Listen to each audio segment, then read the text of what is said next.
Hi అండి, నమస్తే అందరికీ. Welcome to our channel Arabic తెలుసుకుందాం తెలుగులో. ఈరోజు వీడియోలో సాకిత్, సాక్తా, ఇస్కుత్, ఇస్కుతి ఈ 4 పదాలకి మధ్య ఉన్న తేడా ఏంటో ఈ వీడియోలో తెలుసుకుందాం. అదేవిధంగా ఈ అరబిక్ వీడియోస్ ఎవరైతే గల్ఫ్కి కొత్తగా రావాలనుకుంటున్నారో, అలాగే గల్ఫ్కి కొత్తగా వచ్చి అరబీ భాష అర్థం కాక ఎవరైతే బాధపడుతున్నారో అలాంటి వారికి ఈ వీడియోస్ చాలా ఉపయోగపడతాయి. అలాంటి వాళ్ళు ఎవరైనా మీ ఫ్రెండ్స్లో ఉంటే కానీ తప్పకుండా వాళ్ళకి వీడియోస్ని షేర్ చేయండి. ఇంకా లేట్ చేయకుండా వీడియోలో ఉన్న పదాల అర్థాలు ఏంటో తెలుసుకుందాం. అరబిక్లో సాకిత్ అలాగే సాకితా అంటే అర్థం ఏంటి? కువైట్ అరబిక్లో సాకిత్ లేదా సాకితా అంటే సైలెంట్గా ఉండడం, మాట్లాడకుండా ఉండడం, మౌనంగా ఉండడం, నోరు మూసుకొని ఉండడం, ఇలాంటి అర్థాలన్నీ కూడా వస్తాయి. దీన్ని సందర్భాన్ని బట్టి ఎలా వాడాలో ఈ వీడియోలో తెలుసుకుందాం. సాకిత్ అంటే ఒక అబ్బాయిని లేదా ఒక మగ వ్యక్తిని నువ్వు మాట్లాడకుండా ఉన్నావు, నువ్వు ప్రశాంతంగా ఉన్నావు, నువ్వు మౌనంగా ఉన్నావు, నువ్వు నోరు మూసుకొని ఉన్నావు అని చెప్పడానికి అలాగే అడగడానికి వాడతారు. అలాగే సాకిత అంటే ఇది ఒక అమ్మాయిని లేదా ఒక స్త్రీని, ఒక ఆడ మనిషిని ఆమె మాట్లాడకుండా ఉంది, ఆమె సైలెంట్గా ఉంది లేదా ఆమె నోరు మూసుకొని ఉంది, నువ్వు ఎందుకు సైలెంట్గా ఉన్నావు అని అడగడానికి అలాగే చెప్పడానికి సాకిత అనే పదాన్ని అమ్మాయిలకి, సాకిత్ అనే పదాన్ని అబ్బాయిలకి, మగవాళ్ళకి వాడతారు. ఇప్పుడు వీటిని వాక్యాలలో ఎలా ఉపయోగించాలో ఈ వీడియోలోనైతే తెలుసుకుందాం. మీకు ఈ 2 పదాలతో పాటు చాలా కొత్త పదాలు అయితే ఈ వీడియోలో పరిచయం అవుతాయి. లాస్ట్ వరకు వీడియో చూడండి. బాబా, నేను రాజుని అడిగాను కానీ రాజు సైలెంట్గా ఉన్నాడు. ఈ వాక్యాన్ని అరబిక్లో బాబాతో ఎలా చెప్పాలంటే, బాబా అన సల్త్ రాజు లాకిన్ రాజు సాకిత్, లేదా బాబా అన సల్త్ రాజు బస్ రాజు సాకిత్ అంటే నేను అడిగాను కానీ అతను సైలెంట్గా ఉన్నాడు అనే అర్థంలో ఇలా వస్తుంది.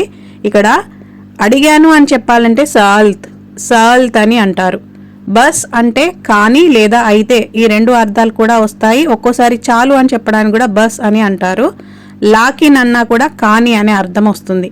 సాకిత్ అంటే మౌనంగా ఉండడం, నిశ్శబ్దంగా ఉండడాన్ని సాకిత్ అని అంటారు. బాబా నా సల్త్ రాజు బస్ రాజు సాకిత్, లేదా బాబా నా సల్త్ రాజు లాకిన్ రాజు సాకిత్ అని చెప్తే వాళ్ళకి ఈజీగా అర్థమవుతుంది. నేను మాట్లాడుతుంటే నువ్వెందుకు మౌనంగా ఉన్నావు? ఈ వాక్యాన్ని ఎక్కువగా అరబీ వాళ్ళు మనతో అంటూ ఉంటారు. ఎందుకంటే వాళ్ళు మాట్లాడే మాటలు మనకు అర్థం కాక మనం సైలెంట్గా ఉంటాము ఒక్కోసారి. దాన్ని అరబిక్లో ఎలా చెప్తారంటే అన అత్కల్లం లేషింత సాకిత్ అని మగవారితో చెప్తారు. అన అత్కల్లం లేషింత సాకిత్, నేను మాట్లాడుతుంటే నువ్వు ఎందుకు సైలెంట్గా ఉన్నావు అని మగవారికి. ఇదే వాక్యాన్ని ఆడవారితో ఎలా చెప్తారంటే అన అత్కల్లం లేషింతి సాకిత, అన అత్కల్లం లేషింతి సాకిత అంటే నేను నీతో మాట్లాడుతుంటే నువ్వు ఎందుకు సైలెంట్గా ఉన్నావు అని వాళ్ళు మనల్ని అడుగుతారు అప్పుడప్పుడు. ఎందుకంటే మనకు అరబీ రాదు కాబట్టి మనం సైలెంట్గా ఉంటాం. అలాంటప్పుడు మనం సమాధానం ఎలా చెప్పాలంటే బాబా అన మాఫహెమ్త్ షునుద్గూల్, బాబా అన మాఫహెమ్త్ షునుద్గూల్ అంటే బాబా మీరేమంటున్నారో నాకు అర్థం కాలేదు అని చెప్పడానికి ఇలా చెప్తారు. ఒకవేళ మేడంతో కానీ చెప్పాలంటే మామా అన మాఫహెమ్త్ షునుద్గులీన్, మామా అన మాఫహెమ్త్ షునుద్గులీన్ అంటే మీరేమంటున్నారో నాకు అర్థం కాలేదు అని సమాధానం మనం చెప్పాల్సి ఉంటుంది. షునుద్గూల్ అని మగవారికి, షునుద్గులీన్ అని ఆడవారికి చెప్తారు మీరేమంటున్నారు అని అడగడానికి. అతను మౌనంగా కూర్చొని ఉన్నాడు, మాట్లాడడం లేదు. ఈ వాక్యాన్ని అరబిక్లో ఎలా చెప్పాలంటే హువా గాయిద్ సాకిత్ మాయత్ కల్లం, హువా గాయిద్ సాకిత్ మాయత్ కల్లం అంటే అతను మౌనంగా కూర్చొని ఉన్నాడు, మాట్లాడడం లేదు అని అర్థం. అతను అని చెప్పాలంటే హువా అని అంటారు. కూర్చొని ఉన్నాడు అంటే గాయిద్ అని అంటారు. మౌనంగా సైలెంట్గా ఉండడాన్ని సాకిత్ అని అంటారు. మాట్లాడడం లేదు అని చెప్పాలంటే మాయత్ కల్లం అని అంటారు. హువా గాయిద్ సాకిత్ మాయత్ కల్లం, హువా గాయిద్ సాకిత్ మాయత్ కల్లం అంటే అతను మౌనంగా కూర్చొని ఉన్నాడు, మాట్లాడడం లేదు అని అర్థం. మేడం సైలెంట్గా ఉంది, ఏం మాట్లాడట్లేదు. ఈ వాక్యాన్ని అరబిక్లో ఎలా చెప్పాలంటే మేడం సాక్తా మాతత్ కల్లం, మేడం సాక్తా మాతత్ కల్లం అంటే ఆమె సైలెంట్గా ఉంది, ఏం మాట్లాడట్లేదు అని అర్థం. ఒకవేళ మేడం ప్లేస్లో మామ అని చెప్పాలంటే మామ సాక్తా మాతత్ కల్లం అని అంటారు. సాకితా అని స్పీడ్గా చెప్తే సాక్తా లాగా వినబడుతుంది కాబట్టి బ్రాకెట్లోనైతే అలా రాశాను. ఒకవేళ బాబా సైలెంట్గా ఉన్నాడు, ఏం మాట్లాడట్లేదు అంటే బాబా సాకిత్ మాయత్ కల్లం, బాబా సాకిత్ మాయత్ కల్లం అని అంటారు. ఏం మాట్లాడట్లేదు అని చెప్పడానికి ఆడవారికి మాతత్ కల్లం అని అంటారు, మగవారికి మాయత్ కల్లం అని అంటారు. మాయత్ కల్లం మగవారికి చెప్పేటప్పుడు యా లెటర్ వస్తుంది, ఆడవారికి చెప్పేటప్పుడు తా లెటర్ వస్తుంది. మాయత్ కల్లం అని మగవారికి, మాతత్ కల్లం అని ఆడవారికి చెప్తారు ఏం మాట్లాడట్లేదు అని చెప్పడానికి. మేడం సాక్తా మాతత్ కల్లం అని అంటారు. నేను ఎన్నిసార్లు తలుపు కొట్టాను కానీ అతను మాత్రం సైలెంట్గా ఉన్నాడు, లేదా నేను చాలాసార్లు తలుపు కొట్టాను కానీ ఆమె మాత్రం ఏం మాట్లాడకుండా సైలెంట్గా ఉంది. రెండు వాక్యాలు ఒకటే అయినా కూడా దీన్ని ఎలాంటి సందర్భంలో చెప్తామంటే, మనం తలుపు కొట్టి పిలుస్తున్న అవతలి వ్యక్తి లోపల ఉండి కూడా పలకకుండా సమాధానం చెప్పకుండా సైలెంట్గా గప్చుప్గా ఉన్నప్పుడు ఈ వాక్యాన్ని మనం వాడతాము. చాలాసార్లు మనకి ఇలాంటి సందర్భం అయితే ఎదురవుతుంది. దీన్ని మనం అరబిక్లో ఎలా చెప్పాలో చూద్దాం. మనం ముందుగా మగవారితో ఎలా చెప్పాలంటే, దగ్గైత్ అల్ బాబ్ కమ్మర్రా బస్ హువా సాకిత్ అంటే అతను సైలెంట్గా ఉన్నాడు. దగ్గైత్ అల్ బాబ్ చమ్మర్రా బస్ హువా సాకిత్. ఇదే వాక్యాన్ని అమ్మాయికి చెప్పాలి, అంటే ఆమె మాత్రం సైలెంట్గా ఉంది అని చెప్పాల్సి వచ్చినప్పుడు దగ్గైత్ అల్ బాబ్ చమ్మర్రా బస్ హియా సాకిత. అతను సైలెంట్గా ఉన్నాడు అంటే హువా సాకిత్ అంటారు, ఆమె సైలెంట్గా ఉంది అంటే హియా సాకిత అని అంటారు. మిగతా పదాలకి అర్థం ఏంటో చూద్దాం.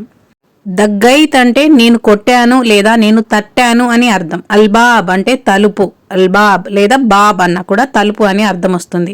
కమ్మర్రా లేదా చెమ్మర్రా అంటే ఎన్నిసార్లు లేదా చాలాసార్లు అనే అర్థమైతే వస్తుంది. అలాగే బస్ హువా అంటే కానీ అతను లేదా అయినా అతను, ఇలాంటి అర్థం వస్తుంది. బస్ హియా అంటే కానీ ఆమె లేదా అయినా ఆమె, రెండు అర్థాలు అయితే వస్తాయి. సాకిత్ అంటే సైలెంట్గా ఉన్నాడు, సాకిత అంటే సైలెంట్గా ఉంది అని అర్థం. నేను కొట్టాను నేను తట్టాను అని చెప్పాలంటే దగ్గైత్ అంటారు. తలుపుని బాబ్ లేదా అల్బాబ్ అని అంటారు. ఎన్నిసార్లు లేదా చాలాసార్లు అని చెప్పడానికి కమ్మర్రా లేదా చెమ్మర్రా వాజిద్ మర్రా అని కూడా అంటారు. కానీ అతను లేదా అయినా అతను అని చెప్పడానికి బస్ హువా అని అంటారు అరబిక్లో. సైలెంట్గా ఉన్నాడు అంటే సాకిత్ అని చెప్తారు, సైలెంట్గా ఉంది అంటే సాకిత అని చెప్తారు. దగ్గైత్ అల్ బాబ్ కమ్మర్రా బస్ హువా సాకిత్ అంటే ఎన్నిసార్లు తలుపు కొట్టానో అతను మాత్రం సైలెంట్గా ఉన్నాడు అని అర్థం. ఇప్పుడు ఆమె అంటే ఎలా చెప్పాలంటే దగ్గైత్ అల్ బాబ్ చమ్మర్రా బస్ హియా సాకిత. ఆమె సైలెంట్గా ఉంది అన్నప్పుడు హియా సాకిత అని చెప్పాలి. అతను సైలెంట్గా ఉన్నాడు అన్నప్పుడు హువా సాకిత్ అని చెప్తారు. కొన్ని పదాలు కలిస్తేనే ఒక వాక్యం తయారవుతుంది. చూశారు కదా, ఒక వాక్యంలో ఎన్ని పదాలు అయితే ఉన్నాయో.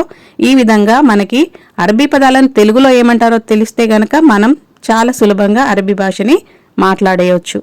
నోరు ముయ్యి లేదా నోరు మూసుకో అని కోపంగా లేదా గట్టిగా చెప్పాల్సి వచ్చినప్పుడు అరబిక్లో ఇస్కుత్ అని మగవారికి లేదా అబ్బాయిలకి, అలాగే ఇస్కుతి అని అమ్మాయికి లేదా ఆడవారికి, ఇస్కుతు అని అందరికీ కలిపి ప్లూరల్గా చెప్తారు.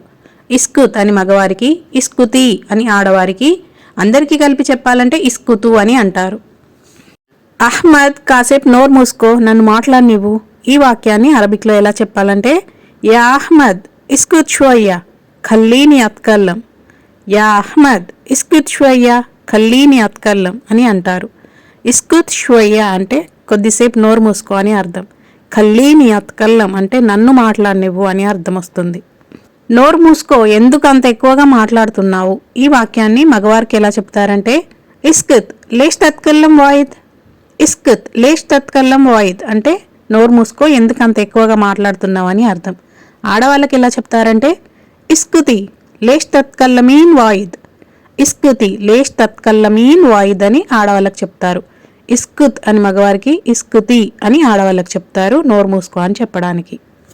చాలు మాట్లాడింది, కాసేపు మౌనంగా ఉండు, లేదా చాలు మాట్లాడింది, కాసేపు నోరు మూసుకొని ఉండు. దీన్ని మగవారితో ఎలా చెప్తారంటే, ఖల్లస్ కలాం ఇస్కుత్ షోయా. ఖల్లస్ కలాం ఇస్కుత్ షోయా. రాజు ఖల్లస్ కలాం ఇస్కుత్ షోయా అంటే రాజు మాట్లాడింది చాలు, కాసేపు నోరు మూసుకొని ఉండు అని అర్థం వస్తుంది. అదే వాక్యాన్ని ఆడవాళ్ళతో ఎలా చెప్తారంటే, ఖల్లసి కలాం ఇస్కుతి షోయా. ఖల్లసి కలాం ఇస్కుతి షోయా అంటే మాట్లాడింది చాలు, ఇంకా నోరు మూసుకొని ఉండు అనే అర్థమైతే వస్తుంది. ఈ విధంగా సాకిత్ సాకిత అంటే సైలెంట్గా ఉండడం, పిలిచినా పలకకుండా ఉండడం, మనం ఏం మాట్లాడినా సమాధానం ఇవ్వకుండా ఉండడాన్ని సాకిత్ అని మగవారికి, సాకిత అని ఆడవారికి చెప్తారు. అలాగే ఇస్కుత్ ఇస్కుతి ఈ రెండు పదాలు కూడా నోరు మూసుకో అనే దానికి అర్థం వస్తుంది. ఇస్కుత్ అని మగవారికి, ఇస్కుతి అని ఆడవాళ్ళకి చెప్తారు నోరు మూసుకో అని చెప్పడానికి. వీడియో చివరికైతే వచ్చేసామండి. ఇలాంటి అరబిక్ వీడియోస్ కోసం మన ఛానల్ని సబ్స్క్రైబ్ చేసుకోండి. అలాగే వీడియోకి తప్పకుండా లైక్ చేయండి. మీ ఒపీనియన్ని కామెంట్లో చెప్పండి. గల్ఫ్కి కొత్తగా వచ్చిన మీ ఫ్రెండ్స్కి తప్పకుండా మన వీడియోస్ని షేర్ చేయండి. మరొక కొత్త వీడియోతో తొందరలోనే మళ్ళీ కలుద్దాం.